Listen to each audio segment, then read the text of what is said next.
Հայաստանի առաջին գումարման խորհրդարանը Գերագույն խորհուրդը 1990 թվականի հուլիսի 20-ին մեկնարկեց իր անդրանիկ նստաշրջանը։ Հենց այս խորհրդարանին էր վիճակված ընդունելու Հայաստանի անկախության հռչակագիրը։ Հայաստանի առաջին համապետական ընտրությունները կայացել են երկու փուլով՝ 1990 թվականի մայիսի 20-ին և հունիսի 3-ին։ Դրանք բացառիկ են առնվազն երկու պատճառով։ Հայաստանի պատմության մեջ միակն են, որ ընթացել են բացառապես մեծամասնական ընտրակարգով և դրանց մասնակցում էր նաև Լեռնային Ղարաբաղի ինքնավար մարզը։ 260 ընտրված պատգամավորներից 10-ն Արցախից էին։ Օրհնյալ Տեր Հիսուս Քրիստոս, ամեն։ Պատմական այս նստաշրջանին Սուրբ Էջմիածնի օրհնությունը հաղորդեց 130-րդ ամենայն հայոց կաթողիկոս Վազգեն առաջինը։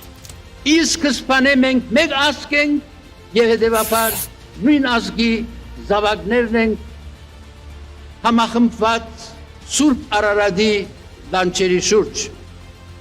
Հազարավոր տարիների ի վեր նախաստեղծման շրջաններից սկսյալ։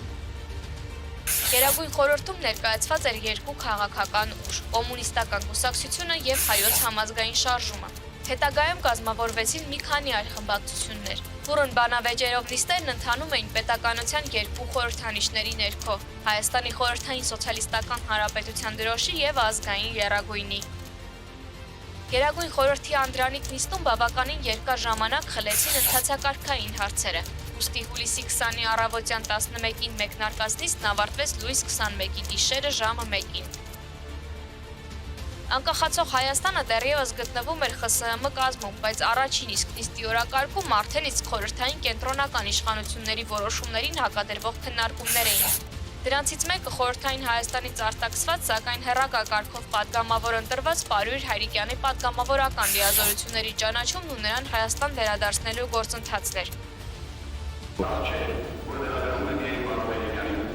Նույն նիստում Գերագույն խորհուրդը ընդունել էր հայտարարություն այն մասին, որ խորհրդային բանակի և ներքին զորքերի ստորաբաժանումները Հայաստանի տարածքում իրավունք չունեն իրականացնելու պատժիչ որևէ գործողություն առանց հայկական ԽՍՀ Գերագույն խորհրդի թույլտվության։